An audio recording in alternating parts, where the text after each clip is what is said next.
The ship was owned by the City Service Oil Company. On this particular voyage, it had gone from Port Arthur in Texas. It picked up a load of regular oil plus gasoline from the East Texas oil fields. And it was going from Port Arthur, Texas, around Florida up to Philadelphia. And that's where the refineries were, in Philadelphia. And that's where my mother lived and I lived.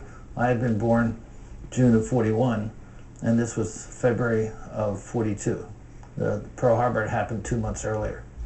And so he was traveling off the east coast of Florida, proceeding north, about 355 true, probably about 8 knots, just lumbering along slow, about 23 miles off the coast. And perhaps the lights on the coast might have silhouetted the ship. If the bloom of the light was high enough, it could have happened. It was notorious that that season that the tourist industry was in swing, and the people did not want to turn the lights off to lose the income from the tourists. And so the merchant ships were highlighted by the light. And later, they learned their lesson and they turned the lights off. But we had about 800 merchant ships during the war, torpedoed and sunk. And so he was just proceeding along. There was no Navy around to protect him, no zigzag plan, no organization. He had a Navy guard on board, a Navy 5-inch gun on board, and 2 machine guns. But they weren't really organized and trained, and what can they do against a submarine? So this was nighttime. This was about 3 o'clock in the morning, the dead of night. My father would have been asleep with a watch on board. And from the U-boat log that we saw in the archives, the sub fired. The sub was to the east, looking west, and fired at the ship and missed, and then circled around. So it must have been on the surface to be faster than the merchant ship. And so on the surface, it circled around and fired 2 torpedoes. These are electric torpedoes. The sub had left France with 11 torpedoes on board and sunk 1 ship, and then this was the 2nd ship of the patrol. So fired 2 torpedoes, hit the ship, immediately burst into flames, and my father ordered abandon ship.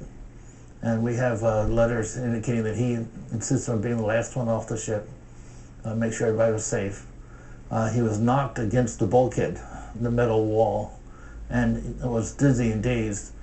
But by being the last off the ship, nobody was there to help decide when to jump. And so when he jumped, he misjudged and fell between a rigid lifeboat and the ship.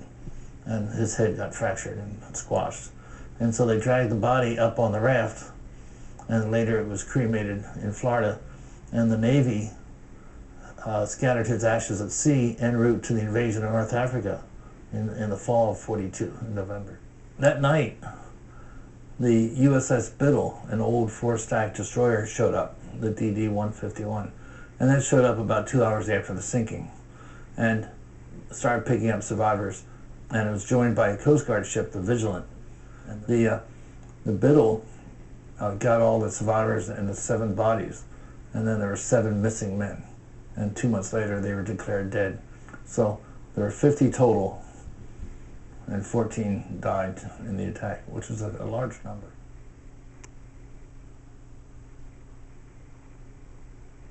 The U-boat later was caught off the coast of Brazil and by a patrol plane, a P-5 patrol plane, founded by radar. And the Germans later said they didn't think that the American airplane would be using radar in a clear day because the Germans could detect radar. Well, they detected the radar, but they had a little mechanical problem that they couldn't submerge. And so the airplane flew down, dropped some bombs, and wounded the U-boat. So even if they had fixed something, they couldn't submerge. And then 2 destroyers, the Moffett and the Jewett, came over the horizon as the first coordinated joint attack, airplane and surface ship attack in history. And they started lobbing shells at the U-boat. So the crew just jumped overboard. And there were 47 of them, and all but 3 lived. The other 3 died. And they were interrogated. And so the sub was sunk somewhere off of Brazil. We don't know how deep. And but this was after the submarine captain was transferred off the ship. He had been transferred the patrol before. He had had four patrols, 98,000 tons sunk, and he got the Knight's Cross of the Iron Cross for his work, and he was transferred to be an instructor at submarine school at Bremerhaven.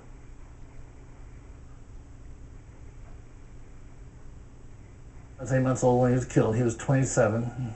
My mother was a couple of years younger, and my sister was 2.5 years older, so she was 2.5. She kind of has a really vague memory of sitting on somebody's lap, but that's all she can remember.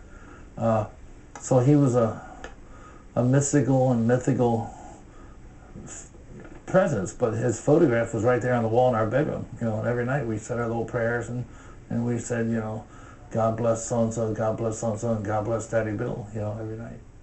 The way my mother got the notification, she came home one day, and in those days she had the little mail slot in the front door. We lived in a row house in Philadelphia, and she opened the door, and there on the floor was an envelope from Western Union, and she opened it up, and that was a telegram from somebody saying your husband's been killed. That's one heck of a way to notify somebody. But I miss them so much that my mother said I used to go up to strange men on the sidewalk. We lived on the edge of Philadelphia, and that I'd ask them, "Would you be my daddy? I want a daddy." One time, I can remember this when I was about 6 years old, they have the wishbone from the turkey at Thanksgiving, and my sister and I were doing the wishbone to see who would get the wish, and my wish was that they would find my father alive on a deserted island somewhere. I remember that wish.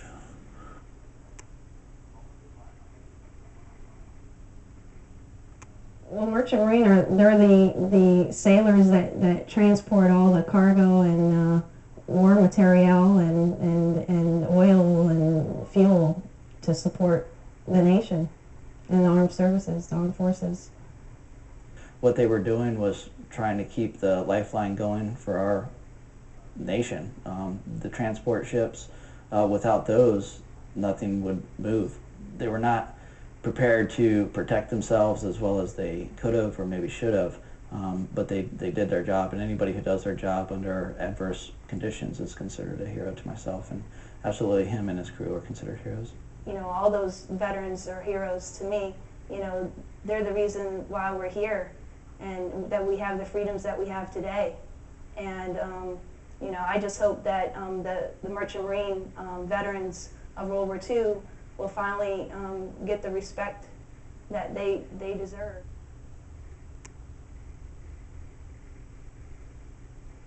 There was a front page newspaper article in the Wall Street Journal on 1 July 2002 titled that a feud had erupted between two groups of divers over the city service empire. That in 2001 the mixed gas technology had developed so they could get down to something that deep, and these divers were down there and taking artifacts, portholes and engine order telegraphs and the bell and everything, and some of those divers then had second thoughts and said, no, that's not right, you know, there's people that died on this ship and we shouldn't be disturbing the place of death. And so the two diving people, the two groups had a big feud, and it got the attention of this Wall Street Journal reporter named Peter Grant. And Peter Grant's article was seen by a friend of Uncle Bud. And it brought it to Uncle Bud's attention.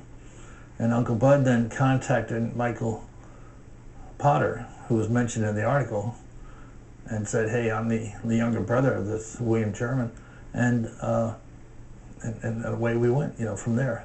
And so Mike Potter then was put in touch with my daughter, and they started doing all this research. And so we all became a family, but we didn't meet each other until this weekend. Heard about the Empire and stories of the Empire and the crew, and especially with my World War II interest, I've always been interested in finding out more about the Empire.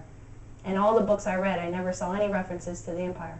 I guess it was 2005 that my great uncle got a letter from a friend of his who saw this article about the divers who were diving the wreck of the city service Empire.